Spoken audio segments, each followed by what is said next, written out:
આજરોજ 28 ફેબ્રુઆરી 2026 science day નિમિત્તે આપણી ત્રિપદા વિદ્યાલય ખાતે ધોરણ 8ના નાના ભૂલકાઓ ખૂબ જ સુંદર વિજ્ઞાનના મોડેલ અહીંયા અત્રે રજૂ કર્યા છે, જેઓએ વિવિધ પ્રકારે સુંદર મોડેલ અહીંયા પ્રેઝન્ટ કર્યા છે. તો આપણે સૌ એમને કહીશું કે પોતાના મોડેલ વિશે વિસ્તારથી આપણને માહિતી આપશે. આ ઇલેક્ટ્રોપ્લેટિંગ છે.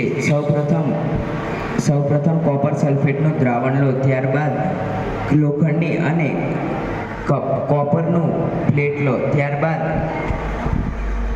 જેની પ્લેટિંગ કરવાની હોય તેને ધન વીજભાર ઉપર અને જેના ઉપર કરવાની હોય તેને ઋણ વીજભાર ઉપર રાખો. ત્યારબાદ આ તમે જોઈ શકો છો કે આ કોપરની ખીલીનો ઢોળ ચડી ગયો છે. આ રેન વોટર હાર્વેસ્ટિંગ છે, જ્યાં ધાબા ઉપર જે પાણી વરસાદનું હોય છે ત્યાંથી ફિલ્ટર પ્લાન્ટમાં જાય છે અને ત્યાંથી કૂવામાં જાય છે, કૂવામાંથી પોન્ડમાં અને પોન્ડમાંથી ફાર્મમાં જાય છે અને આટલેથી અંડરગ્રાઉન્ડ વોટર ટેન્કમાં જાય છે, ત્યાંથી ઘર વપરાશ અને ત્યાંથી લેકમાં જાય છે.